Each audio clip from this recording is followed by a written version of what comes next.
Chapter 1. The Impossible Victory. The twin moons of Varlos. 9 bathed the barren canyon in cold, silver light, casting elongated shadows over the jagged rock formations. Dust swirled in the wind, carrying the scent of burning ozone and plasma residue, the telltale signs of a recent battle. Somewhere in the distance, the faint hum of an anti-grav patrol cruiser echoed through the night as it searched for survivors. And in the middle of this battlefield, Alyra via Shiran stood frozen in utter disbelief. 3 of the Varlos Empire's most elite enforcers, heavily armored, highly trained warriors lay unconscious on the ground. Their energy weapons lay discarded in the dust, their helmets dented, their bodies motionless. And standing over them, completely unarmed, was a human. Not a soldier. Not a cybernetically enhanced warrior. Not a tactical genius equipped with some advanced earth weaponry. Just a human scavenger, Ethan Voss, holding a rock in one hand, spinning it casually between his fingers. Alyra's golden eyes widened, her twin heartbeats pounding in her chest. How did you do that? She breathed, taking an involuntary step backward. Ethan turned, flashing her a lopsided grin, as if he hadn't just done the impossible. What? You've never seen a guy win a fight with a rock before? Alyra stared at him. No, she had not. Because what had just happened shouldn't have been possible. A battle that should have ended differently. Only minutes ago, Ethan had been surrounded. He was disarmed, outnumbered, and as good as dead. The Varlosian enforcers had caught him trying to escape from an Imperial outpost after he'd been captured for unauthorized entry into restricted airspace. His ship had crash-landed on Varlos 9, and before he could even call for help, he had been dragged to a military facility for interrogation. Alyra had been sent to escort him, to make sure he didn't try anything reckless before he was delivered to high command. She had been taught that humans were lesser, that they lacked the speed, strength, or tactical brilliance of the Varlosian warrior caste. And yet, before she even had time to process what had happened, Ethan had turned the entire fight upside down. The moment everything changed, the first enforcer, a 7-foot-tall veteran named Korath, had stepped forward, towering over Ethan. His voice had been mocking, his stance relaxed, as if the fight had already been decided. Foolish human, you have no weapons, no armor. You are nothing but a scavenger. Surrender? Ethan had simply shrugged, eyes darting toward the ground. Yeah, see, that's where you're wrong. And before Korath could blink, Ethan had moved.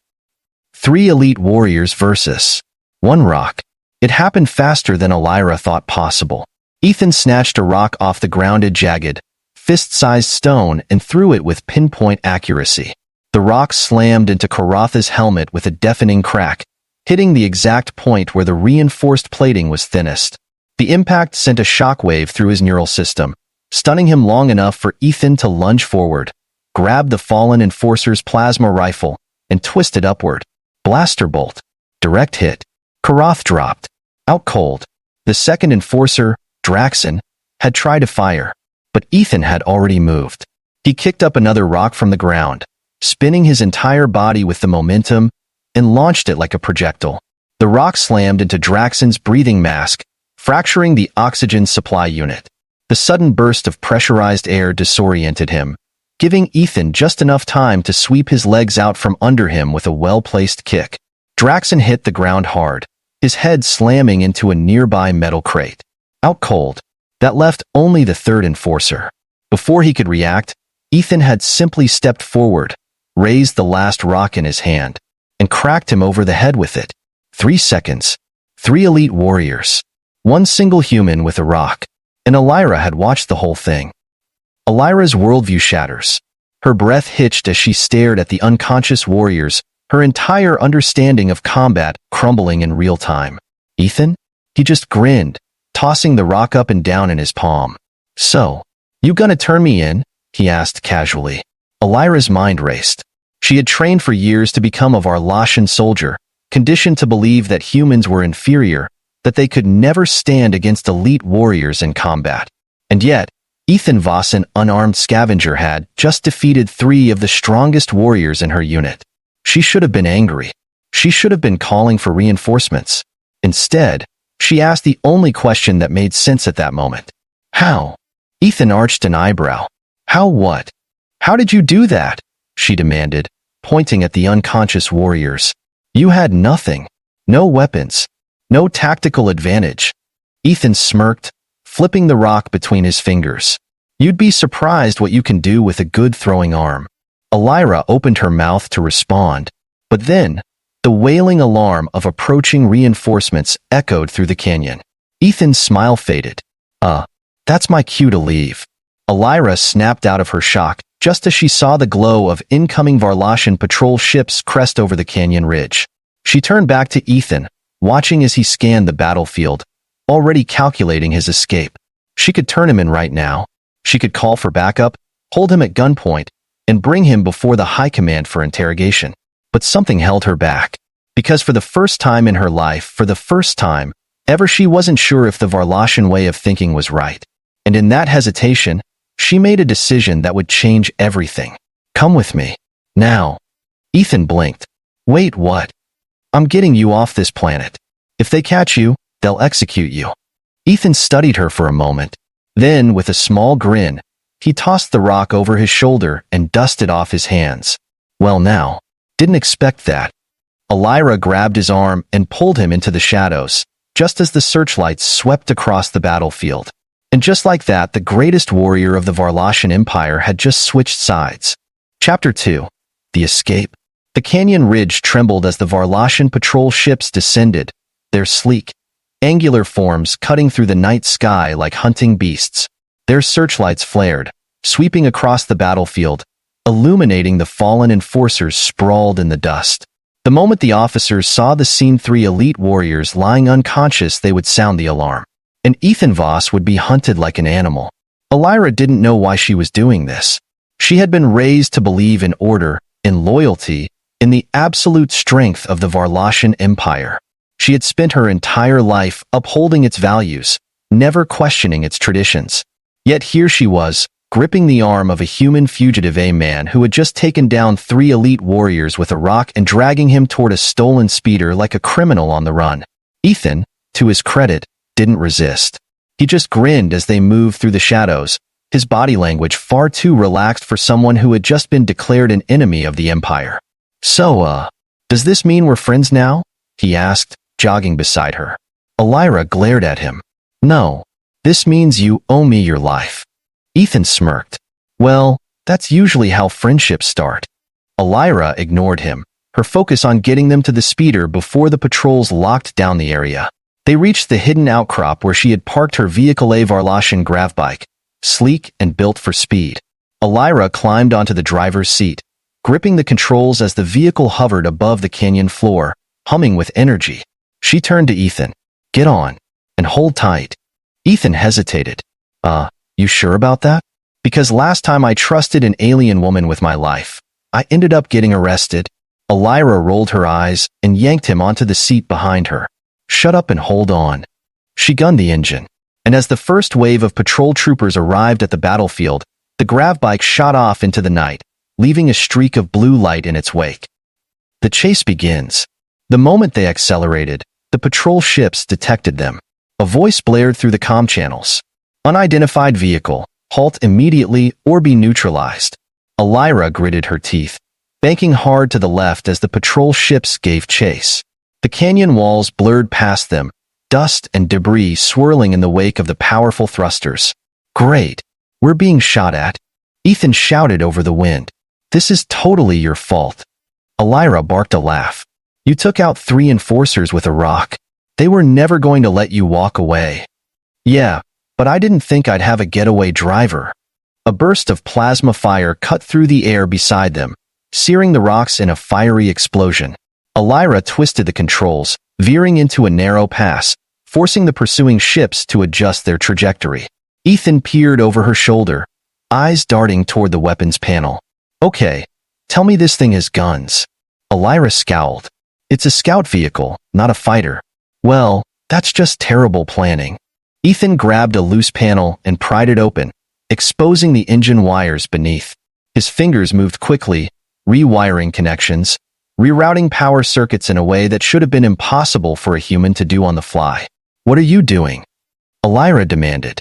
Improvising. A warning light flashed on the control panel, and then the rear thrusters overloaded, sending a shockwave of heat and energy directly into the nearest patrol ship, knocking it out of the sky in a burst of blue flames. Elira's jaw dropped. Ethan grinned. See? No guns needed. Elira shook her head in disbelief.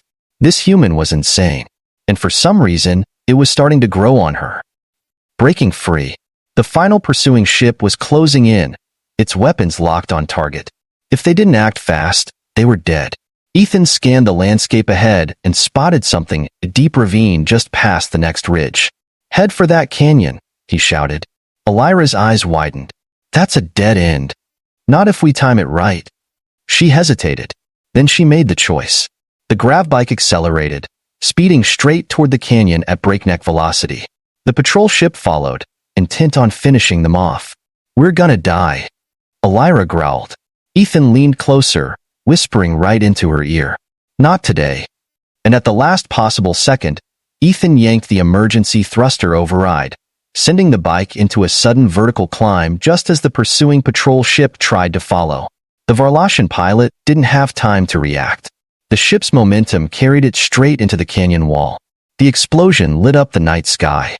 Elira and Ethan, meanwhile, soared high above the battlefield, their escape route now completely clear. Elira exhaled sharply, her hands gripping the controls as she steadied their flight. The comm channels were silent. No more pursuers.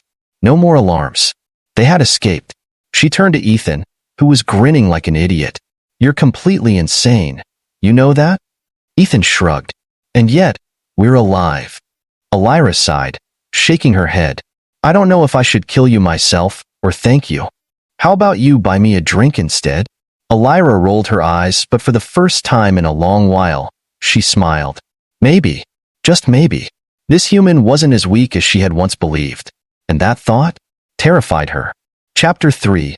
The hunt begins. The deserted landscape of Varlos. 9 stretched endlessly beneath the stars.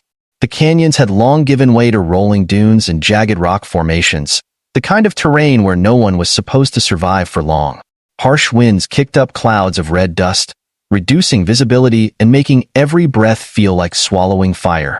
But Elira and Ethan had no choice.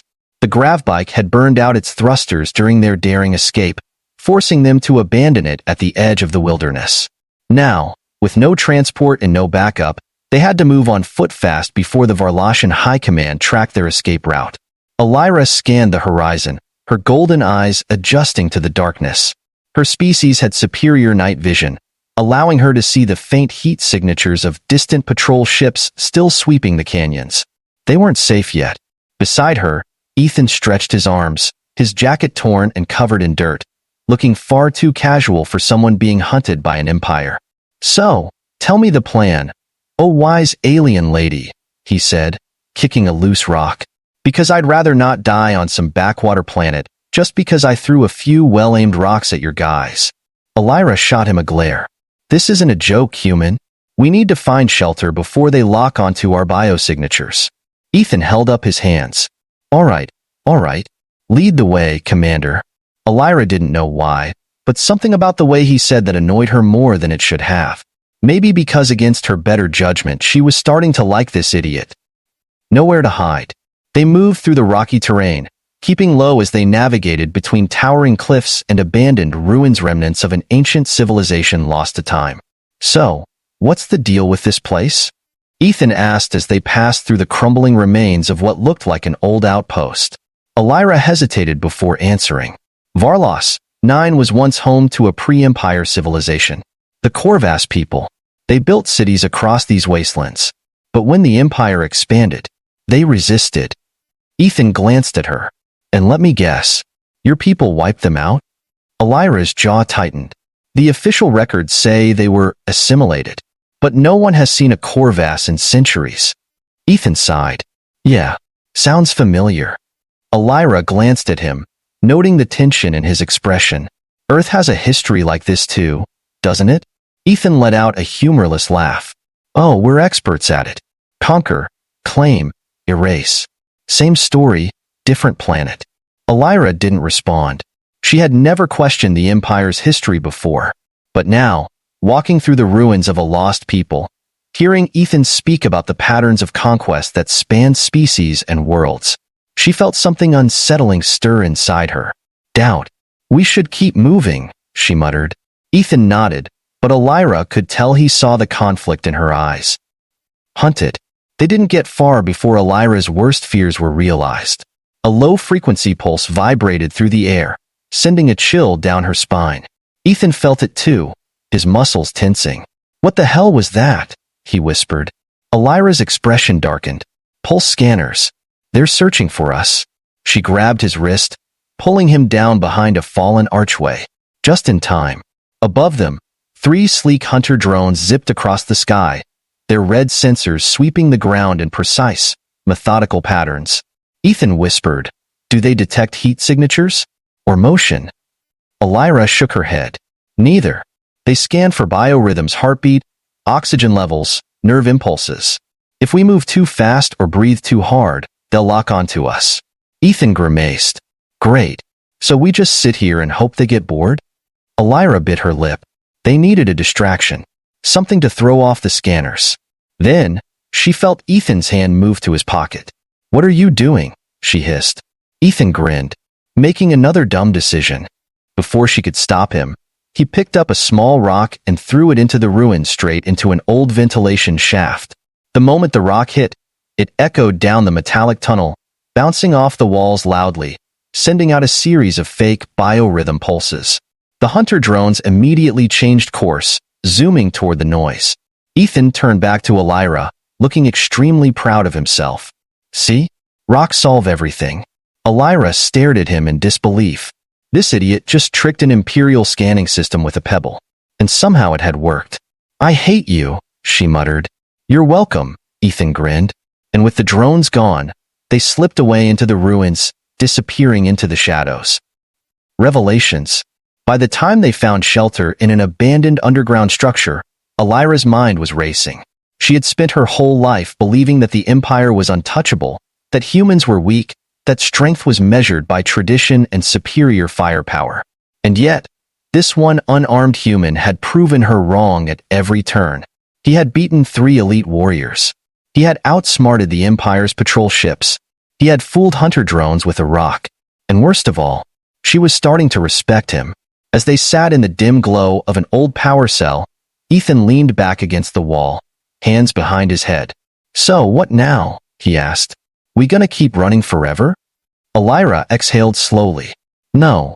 We need to leave Varlos 9, and that means getting off-world. Ethan smirked. Well, unless you've got a hidden spaceship in your back pocket, I don't see that happening. Elira hesitated. Actually, I might. Ethan sat up. Wait, what? Elira's golden eyes met his. There's an old Corvas facility deep in the wastelands. If the legends are true, there's a working starship hidden inside. Ethan raised an eyebrow. So let me get this straight. We're gonna steal an ancient ship that may or may not exist. From a long-dead civilization. While being hunted by an empire that wants us both dead. Elira nodded. That's the plan. Ethan let out a long sigh. Then, he grinned. I love this job. Chapter 4. The Flight to Freedom. The wind howled across the forgotten wastelands of Varlos 9, carrying dust and echoes of an empire long buried beneath the sands. Ethan and Elira moved swiftly but cautiously, their footsteps barely making a sound against the rocky terrain. In the distance, the ruins of an ancient Corvas facility loomed, a sprawling, half-buried structure of dark stone and alien metal. It had once been a bastion of resistance, a final stand against the Varlosian conquest. But now, it was nothing more than a graveyard. And yet, it was their only hope of escape. This is it, Elira murmured, her golden eyes scanning the monolithic entrance, its surface covered in faded Corvas symbols. If the legends are true, the last surviving Corvas warriors sealed away their greatest weapon before the Empire wiped them out. Ethan smirked. Well, let's hope they were thinking long-term. Otherwise, we just ran into a giant death trap? Elira shot him a glare. Optimism is not your strong suit, is it? Oh, it is. It's just buried under layers of not wanting to die horribly. With a flick of her wrist, Elira activated a hollow-key stolen Imperial override tool, pressing it against the ancient door panel. For a long moment, nothing happened. Then, with a low, grinding hum, the doors shuddered and slid open, revealing a vast underground chamber. Inside, bathed in the pale glow of stasis fields, sat their salvation, an untouched Corvass warship. Stealing a ship from the dead. The ship was sleek, sharp, unlike any Varlashian or human design Ethan had ever seen. It was organic, its hull made of a strange, dark metal that seemed to shift under the dim light. "Well, that's not ominous at all," Ethan muttered. Elira ignored him, already moving toward the primary control panel, her fingers dancing over the alien interface. "This is ancient tech. If it's still functional, it'll take time to activate." "Yeah, about that." Ethan pointed toward the entrance. Red warning lights were flashing. "I think someone just noticed we broke in." Outside, the unmistakable roar of Imperial engines echoed through the canyon. Elira cursed. "They tracked us." Ethan grabbed her wrist. "No time for finesse. Can you fly it or not?" She hesitated, scanning the ship's ancient systems. It wasn't Varlashian. It wasn't human. It was something else entirely. But deep down, she felt it responding to her. "Yes, I can." "Great. Then start the damn thing up. I'll buy us some time." Elira looked at him. "With what? A rock?" Ethan grinned. "Hey, don't underestimate the classics." And with that, he took off running toward the entrance, ready to stall an entire Imperial squadron. The last stand. The Varlashian enforcers descended upon the ruins like a storm, their energy weapons glowing in the darkness. Their leader, a high-ranking Imperial officer in gleaming black armor, stepped forward, his cold, reptilian eyes locking onto Ethan. "Human, surrender now, and your execution will be swift." Ethan smiled. "See, you say that, but I'm getting the vibe that my best bet is to keep running." The officer raised a hand. "Kill him." The enforcers moved. Ethan grabbed a nearby rusted Corvass spear, yanked it free from the dirt, and with a practiced throw, hurled it directly at the nearest enforcer. It slammed into the soldier's power pack, causing an explosive chain reaction that sent two others flying. Ethan didn't stop. He dove behind cover, grabbed another handful of rocks, and began hurling them with precise, bone-cracking force, aiming for visors, weak points in armor, and exposed power cells.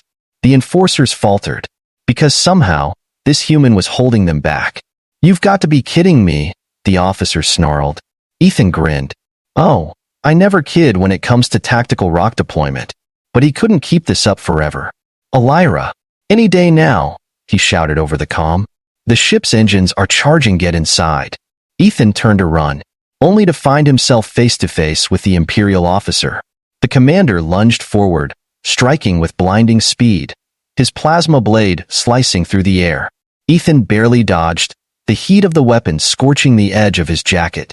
The officer sneered. "You're fast, for a human." Ethan panted, rolling his shoulders. "And you talk too much, for a dead man." Before the officer could react, Ethan grabbed a loose metal shard from the ground and slammed it into his opponent's leg joint, sending him staggering backward. Then he ran. He sprinted up the loading ramp, just as the ship roared to life. The moment he was inside, Elira slammed the hatch shut. "Strap in, human. We're leaving." The Corvass ship trembled, its engines blazing with an ancient power long thought lost. And then, with a deafening roar, it lifted off the ground, piercing through the night sky. Breaking orbit, the Varlashian fleet scrambled to intercept. Fighters surged upward, their weapons locking onto the fleeing ship. "They're launching missiles," Ethan warned. Elira didn't hesitate. She gripped the controls, feeling the ship respond to her touch. The moment the enemy projectiles fired, the ship blinked out of existence. Ethan's stomach lurched as reality warped around them. When the ship reappeared, they were light years away. Elira exhaled, slumping in her seat. "We made it." Ethan let out a breathless laugh. "Yeah, we did." They sat in silence for a moment, staring at the starlit void beyond the cockpit. Then, Ethan turned to her. "So, where to next?" Elira smiled, a new fire in her golden eyes. "Anywhere but here." And with that, they vanished into the stars.